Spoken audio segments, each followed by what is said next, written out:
Mover-se. Um fato biológico pouco conhecido é que apenas os seres que se deslocam desenvolvem ou conservam um cérebro. Aqueles que não se deslocam, que permanecem a vida inteira no mesmo lugar, obtendo seu alimento das proximidades, não precisam dele. Daniel não tinha necessidade alguma de se deslocar. Poderia ter ficado tranquilo, vivendo de suas aposentadorias e da boa vontade de sua filha mais nova, mas não.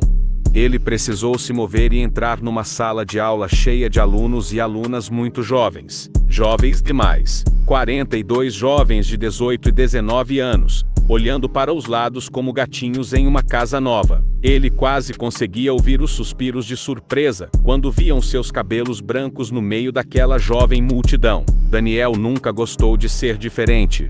Tolerava tais situações apenas quando sentia necessidade de se deslocar, ir a outros mundos, viver novas experiências ou fugir da repetição cansativa de rotinas já conhecidas, já experimentadas, já mastigadas e sem sabor. Ainda assim, nunca gostou de chamar a atenção por causa da cor de sua pele, de seu sotaque ou de seus defeitos físicos, pois sabia que tais anormalidades frequentemente levam à discriminação. Como em tantas outras ocasiões, pensou em se levantar e sair, abandonando o cenário só para não ser apontado. Com licença, vou embora, entrei na sala errada. E, como em outras ocasiões, fez um acordo consigo mesmo. Vou aguentar 1 hora, ficarei até escurecer. Vou aguentar alguns dias. A sala de aula estava, como tantas outras, entre o antigo e o moderno. Não havia quadro de giz, mas sim um quadro branco, embora não eletrônico para transmitir e imprimir. Não havia carteiras antigas de madeira, mas algumas mais modernas, de plástico, embora sem entrada USB ou tomada para conectar dispositivos. Os 42 alunos estavam um pouco apertados, mas, como era o primeiro dia de aula, o desconforto não era relevante. Daniel respirou aliviado quando seu vizinho de carteira pediu ajuda para se conectar ao celular, pois isso era uma forma de se perder no meio da multidão. Uma multidão silenciosa, jovem demais e silenciosa demais. Todos falavam muito baixo ou mexiam em seus celulares em completo silêncio. Poucos minutos depois, 2 alunos de semestres mais avançados entraram e começaram a explicar alguns aspectos do curso. Pareciam pouco acostumados a essas atividades, pois falavam muito baixo, e ele só conseguiu captar algumas palavras isoladas. Ler muito, não tem trabalho, sala de descanso. Não se importou, pensando que a faculdade daria as instruções oficiais mais tarde. Isso não aconteceu. Não houve professor na primeira aula, nem na segunda. Os alunos oriundos de uma mesma escola formaram grupinhos, e os outros ficaram fingindo tranquilidade, ou trocando saudações tímidas e sorrisos amarelos, quando conseguiam fazer contato visual. Parecemos alunos de jardim de infância, pensou ele, enquanto também evitava diálogo com os colegas de curso. Uma professora apareceu no terceiro horário. Chegou pedindo desculpas por não saber se seria a professora definitiva, pois ainda não haviam informado nada. Mas sua intervenção foi bem recebida por todos, que queriam se sentir verdadeiros universitários. Pareceu-lhe que todo o corpo docente seguia o mesmo roteiro. Fale-me sobre você, quantos anos tem, por que escolheu sociologia?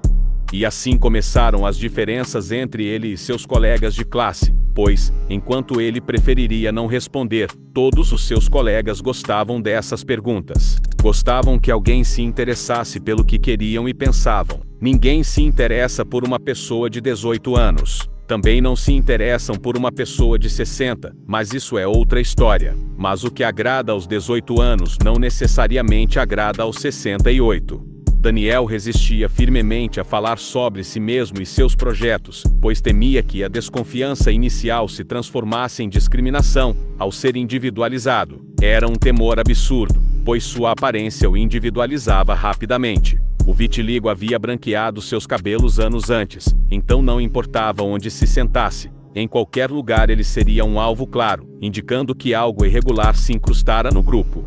Incrustado e não necessariamente bem-vindo ou, muito menos, aceito. Fiquei incomodada quando vi que havia idosos na sala, escreveu no grupo de WhatsApp uma das colegas mais jovens, semanas depois.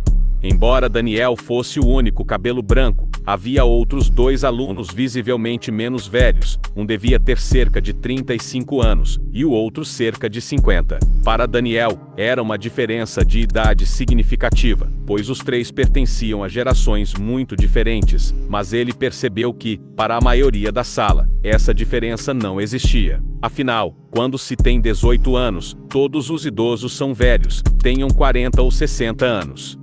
E, para os colegas muito jovens de Daniel, a maioria com 20 anos ou menos, depois dos 30, todos têm 100 anos. E todos são igualmente ignoráveis. Quando perguntavam quantos anos tinha, Daniel respondia enigmaticamente, bastantes, e não acrescentava mais nada. Inibidos, seus colegas evitavam perguntar mais, embora provavelmente continuassem pensando que o velhinho de cabelos brancos tinha uns 100 anos, ou mais.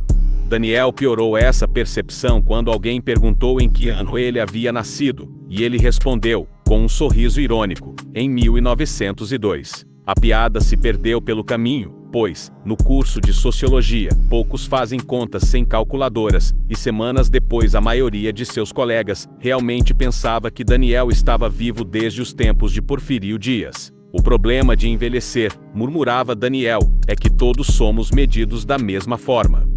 Para eles, nenhum velhinho sabe nada relevante, nada do que fizemos é importante. Não temos capacidade nem força para nada, e podem nos ignorar, pois vivemos em um mundo que já morreu, e que não tem importância para os jovens. Diante desse argumento, Daniel poderia dizer que tinha 35 anos, ou 82, ou 134, pois nenhuma dessas respostas mudaria a percepção de seus colegas, velhos são irrelevantes. Assim, a conclusão era óbvia, Daniel era algo irregular, incrustado no lugar errado. Era alguém que se movia no novo mundo, quando deveria ter ficado quieto, no mesmo lugar. Epur Simuov,